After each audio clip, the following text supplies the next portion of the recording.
Hi ಸ್ನೇಹಿತರೆ, welcome to our channel Mithun Raj ಅಡುಗೆ ಮನೆ. ಇವತ್ತಿನ ವಿಡಿಯೋದಲ್ಲಿ ಸ್ಪೆಷಲ್ ಆಗಿ ನಾನು ಒಂದು ಒಳ್ಳೆ ಸ್ವೀಟ್ ಐಟಮ್ ಮಾಡಿ ತೋರಿಸ್ತಾ ಇದ್ದೀನಿ. ಡಬಲ್ ಕಲರ್ ಸ್ವೀಟ್ ಅಂತ ಹೇಳ್ಬೋದು. ಬಾಯಲ್ಲಿ ಇಟ್ಬಿಟ್ರೆ ಹಂಗೆ ಕರಗೋಗುತ್ತೆ, ಅಷ್ಟು ರುಚಿಯಾಗಿರುತ್ತೆ. ದುಬಾರಿ ಬೆಲೆ ಸ್ವೀಟ್ ಅಂತ ಹೇಳ್ಬೋದು. ಹೊರಗಡೆ ಸ್ವೀಟ್ ಶಾಪಲ್ಲಿ ನೋಡ್ತಾ ಇರ್ತೀವಲ್ಲ double colour sweet, same to same ಅದೇ ಥರನೇ ಇರುತ್ತೆ. ಹೊರಗಡೆ ಹೋಗಿ ತೊಗೊಳಕ್ಕೆ ಸ್ವಲ್ಪ ಎಕ್ಸ್ಪೆನ್ಸಿವ್ ಆಗುತ್ತೆ, ದುಬಾರಿ ಅನಿಸುತ್ತೆ. ಅದಕ್ಕೋಸ್ಕರ ಸುಲಭವಾಗಿ ಮನೆಯಲ್ಲಿ ಇರುವಂಥ ಸಾಮಾನಿಂದನೇ ಮಾಡ್ಕೋಬೋದು. ಮೊದಲನೇದಾಗಿ ಈ ಥರ ಅಗಲದ ಕಡಾಯಲ್ಲಿ, ಅದು ಅಗಲದ ಪ್ಯಾನಲ್ಲಿ 1 ಕಪ್ ಮೈದಾ ಹಿಟ್ಟು ತೊಗೊಂಡಿದ್ದೀನಿ. ಇದನ್ನು 2 ರಿಂದ 3 ನಿಮಿಷ ಲೋ ಫ್ಲೇಮಲ್ಲೇ ಚೆನ್ನಾಗಿ ಹುರ್ಕೋಬೇಕು. ಯಾಕಂದರೆ ಸ್ವಲ್ಪ ಕೂಡ ಹಿಟ್ಟು ಕಲರ್ ಚೇಂಜ್ ಆಗಬಾರ್ದು. ಹಿಟ್ಟು ಕಲರ್ ಚೇಂಜ್ ಆಗಿಬಿಟ್ರೆ ಕಂಪ್ಲೀಟ್ಲಿ ಏನಾಗುತ್ತೆ, ಸ್ವೀಟ್ ಕಲರ್ ಚೇಂಜ್ ಆಗುತ್ತೆ. 2 ರಿಂದ 3 ನಿಮಿಷ ಲೋ ಫ್ಲೇಮಲ್ಲೇ ಹುರ್ಕೊಂಡ್ರೆ ಸಾಕು. ಆ್ಯಂಡ್ ನಿಮ್ಮೆಲ್ಲರ ಹತ್ರ ಒಂದು ರಿಕ್ವೆಸ್ಟ್, ನನ್ನ ಚಾನಲ್ನ ಮೊದಲನೇ ಬಾರಿ ನೋಡ್ತಿದ್ರೆ ಪ್ಲೀಸ್ ಎಲ್ಲರೂ ದಯವಿಟ್ಟು ಸಬ್ಸ್ಕ್ರೈಬ್ ಮಾಡ್ಕೊಳ್ಳಿ. ನೋಡಿದ್ರೆ 2 ನಿಮಿಷ ಆಗಿದೆ. ನೆಕ್ಸ್ಟ್ ಇದಕ್ಕೆ ನಾನು ಏನು ಮಾಡ್ತೀನಿ, ಒಂದು 3/4 ಕಪ್ಪಷ್ಟು ತುಪ್ಪ ತೊಗೊಂಡಿದ್ದೀನಿ ನಾನು. ನೀವು ಕಂಪ್ಲೀಟ್ಲಿ ತುಪ್ಪ ತೊಗೊಳೋ ಬದಲು ಸ್ವಲ್ಪ ಎಣ್ಣೆ ಸ್ವಲ್ಪ ತುಪ್ಪ ಕೂಡ ತೊಗೋಬೋದು. ಬಟ್ ಏನು ತೊಗೊಂಡ್ರೂ ಕೂಡ 3/4 ಕಪ್ಪಷ್ಟು ಕ್ವಾಂಟಿಟಿ ಇರಬೇಕು. ಎಣ್ಣೆ ಆದರೂ ಸರಿ ಅಥವಾ ತುಪ್ಪ ಆದರೂ ಸರಿ 3/4 ಕಪ್ಪಷ್ಟು ಇರಬೇಕು. ಒಂದೇ ಸಲ ಎಲ್ಲ ತುಪ್ಪನೂ ಹಾಕೋದು ಅಲ್ಲದೆ ಈ ರೀತಿ ಸ್ವಲ್ಪ ಸ್ವಲ್ಪ ಹಾಕ್ಕೊತ ಮಿಕ್ಸ್ ಮಾಡ್ಕೊತ ಹೋಗಬೇಕು. ನೆನಪಿರಲಿ, ಲೋ ಫ್ಲೇಮಲ್ಲಿ ಇಟ್ಕೋಬೇಕು ಗ್ಯಾಸ್ನ. ಇನ್ನೊಂದು 3 ಸ್ಪೂನ್ ಹಾಕ್ತಾಯಿದ್ದೀನಿ.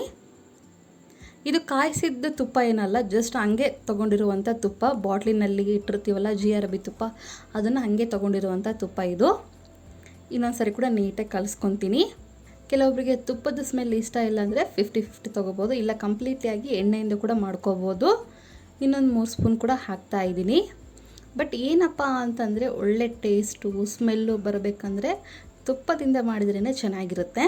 ನೋಡಿದ್ರೆ ಯಾವ ಥರ ಆ ಥರ ಹಾಕ್ತಾ ಇದೆ ಅನ್ನೋದು. ಇನ್ನು ಉಳಿದಿರುವಂಥ ತುಪ್ಪನ ಕೂಡ ಹಾಕಿಬಿಡ್ತೀನಿ. ಹಾಕಿಬಿಟ್ಟು ನೀಟಾಗಿ ಮಿಕ್ಸ್ ಮಾಡ್ಕೋಬೇಕು.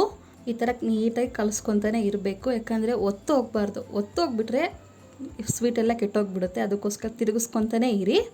ಸ್ವಲ್ಪ ಗಟ್ಟಿ ಆಗ್ತಾ ಹೋಗುತ್ತೆ ತಿರುಗಿಸ್ತಾ ಇದ್ದರೆ. ತುಪ್ಪ ಎಲ್ಲ ಹಾಕಿದ ಮೇಲೆ ಲೋ ಫ್ಲೇಮಲ್ಲಿ 2 ರಿಂದ 3 ನಿಮಿಷ ನೀಟಾಗಿ ಹುರ್ಕೋಬೇಕು. ಆವಾಗೇ ಸೂಪರಾಗಿರುವಂಥ ಸ್ವೀಟ್ ರೆಡಿಯಾಗುತ್ತೆ. ನೋಡಿದ್ರೆ ಹಂಗೆ ಗಮ್ ಅನ್ನೋ ಸ್ಮೆಲ್ ಕೂಡ ಬರುತ್ತೆ. ಇವಾಗ ಗ್ಯಾಸ್ ಆಫ್ ಮಾಡಿದ್ದೀನಿ. ಇಷ್ಟ ಆದರೆ ಸಾಕು. ನಿಮಗೆ ಟೈಮಿಂಗ್ ಆದರೂ ನೋಡ್ಕೊಳ್ಳಿ, ಇಲ್ಲ ಸ್ಮೆಲ್ ಬರೋಕ್ಕೆ ಸ್ಟಾರ್ಟ್ ಆಗುತ್ತೆ ಆವಾಗಾದರೂ ಆಫ್ ಮಾಡಿಬಿಡಿ ಗ್ಯಾಸು.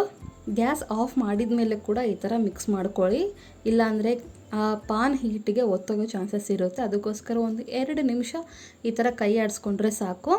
ಇದು ಸ್ವಲ್ಪ ತಣ್ಣಗಾಗಲಿ. ಉಗುರು ಬೆಚ್ಚಗಾದ್ಮೇಲೆ ನೀಟಾಗಿ ಎಷ್ಟು ಸಾಧ್ಯನೋ ಅಷ್ಟು ನೀಟಾಗಿ ಕಲಿಸ್ಕೊಳ್ಳಿ. ಈ ಥರ ಕ್ರೀಮಿ ಟೆಕ್ಸ್ಚರ್ ಬರುತ್ತೆ.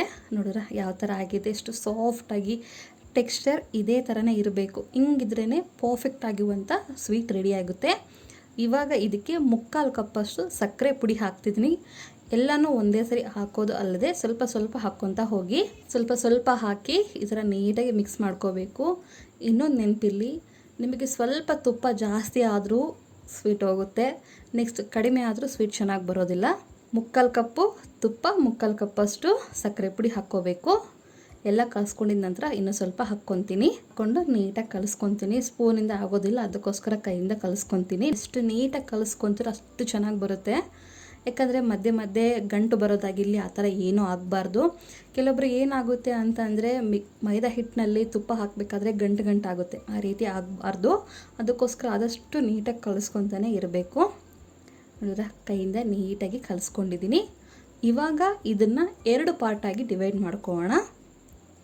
ಯಾಕಂದರೆ ಒಂದಕ್ಕೆ ನಾವು ಕಲರ್ ಹಾಕಬೇಕು, ಇನ್ನೊಂದು ಕಲರ್ ಏನೂ ಬೇಡ, ಹಾಗೆ ಮಾಡ್ಕೋಬೇಕು.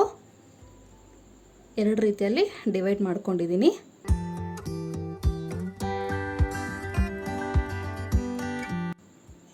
ನೆಕ್ಸ್ಟ್ ಈ ಕಡೆ ಅದು ಯಾವುದಾದ್ರೂ ಒಂದು ಪ್ಲಾಸ್ಟಿಕ್ ಬಾಕ್ಸಲ್ಲಿ ತುಪ್ಪ ಸವರ್ಬಿಟ್ಟು ಇವಾಗ ಇದಕ್ಕೆ ಬಟರ್ ಪೇಪರ್ ಹಾಕ್ತಿದ್ದೀನಿ. ನಿಮ್ಮ ಹತ್ರ ಬಟರ್ ಪೇಪರ್ ಇಲ್ಲ ಅಂತಂದರೆ ಹಾಗೆ ಕೂಡ ಮಾಡ್ಕೋಬೋದು. ಬಟರ್ ಪೇಪರ್ ಹಾಕಿದ ಮೇಲೆ ಅದ್ರ ಮೇಲೆ ಕೂಡ ತುಪ್ಪ ಸವರ್ತಾ ಇದ್ದೀನಿ ನಾನು. ನೆನಪಿದೆಯಲ್ಲ, ಬಟರ್ ಪೇಪರ್ ಇಲ್ಲ ಅಂತಂದರೆ ನೋ ಪ್ರಾಬ್ಲಮ್, ಯಾವುದಾದ್ರೂ ಪ್ಲೇಟಿಗೆ ಕೂಡ ತುಪ್ಪ ಸವರ್ಬಿಟ್ಟು ಕೂಡ ಹಾಕ್ಕೋಬೋದು. ಹಾಕಿ ಈ ಥರ ಇದನ್ನು ಸ್ವಲ್ಪ ಪ್ರೆಸ್ ಮಾಡ್ತೀನಿ. ಎಲ್ಲನೂ ಸಮಾನವಾಗಿ ಮಾಡ್ಕೋಬೇಕು. ಇದಾಗಿದೆ, ಸಮಾನವಾಗಿ ಆಗಿದೆ. ನೆಕ್ಸ್ಟ್ ಇನ್ನೊಂದು ಕಡೆ ಹಿಟ್ಟು ತೆಗೆದಿರ್ತೀವಲ್ಲ ಅದಕ್ಕೆ ನಾನು ರೆಡ್ ಫುಡ್ ಕಲರ್ ಹಾಕ್ತಿದ್ದೀನಿ.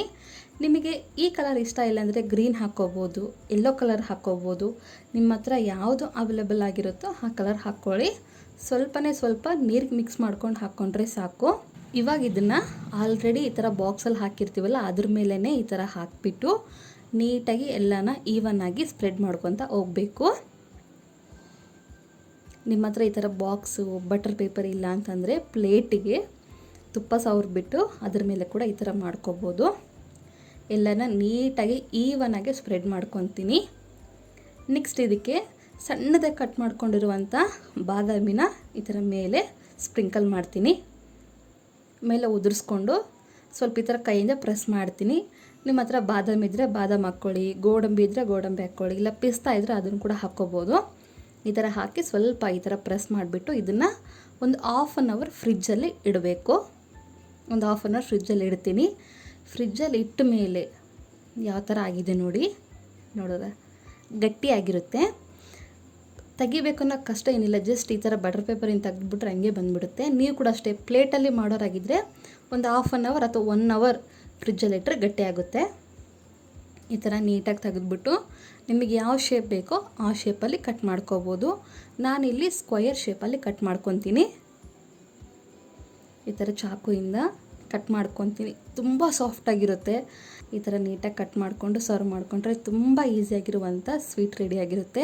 ಆ್ಯಂಡ್ ಇನ್ನೊಂದು ಏನಪ್ಪ ಅಂದರೆ ಈ ಸ್ವೀಟ್ ಕಂಪ್ಲೀಟ್ಲಿ ತುಪ್ಪದಲ್ಲಿ ಮಾಡಿರೋದ್ರಿಂದ ಫ್ರಿಜ್ಜಲ್ಲಿ ಇಟ್ಟರೆ ಮಾತ್ರ ಗಟ್ಟಿಯಾಗಿರುತ್ತೆ. ಹೊರಗಡೆ ಇಟ್ಟರೆ ಈ ಬಿಸಿಲಿಗೆ ಒಂಥರ ಮೆಲ್ಟ್ ಆಗೋ ಥರ ಆಗುತ್ತೆ. ಅದಕ್ಕೋಸ್ಕರ ತಿನ್ನಬೇಕು ಅನ್ನುವಾಗ ಹೊರಗಡೆ ಇಟ್ಕೊಳ್ಳಿ. ಇಲ್ಲ ಸಾಕು ನಮಗೆ ಆಮೇಲೆ ತಿಂತೀವಿ ಅನ್ನೋ ಟೈಮಲ್ಲಿ ಫ್ರಿಜ್ಜಲ್ಲಿ ಇಟ್ಕೊಂಡ್ರೆ ಸಾಕು. ಸಿಂಪಲ್ ಆಗಿರುವಂಥ ಈ ಸ್ವೀಟ್ ನಿಮಗೆ ಇಷ್ಟ ಆಗುತ್ತೆ ಅಂದ್ಕೊಂಡಿದ್ದೀನಿ. ಇಷ್ಟ ಆದರೆ ಲೈಕ್, ಶೇರ್ ಆ್ಯಂಡ್ ಸಬ್ಸ್ಕ್ರೈಬ್ ಮಾಡ್ಕೊಳ್ಳೋದನ್ನು ಮಾತ್ರ ಮರಿಬೇಡಿ. ಓಕೆನಾ? ಮುಂದಿನ ವಿಡಿಯೋದಲ್ಲಿ ಮತ್ತೆ ಸಿಗ್ತೀನಿ. ಅಲ್ಲಿವರೆಗೂ ಟೇಕ್ ಕೇರ್, ಬಾಯ್.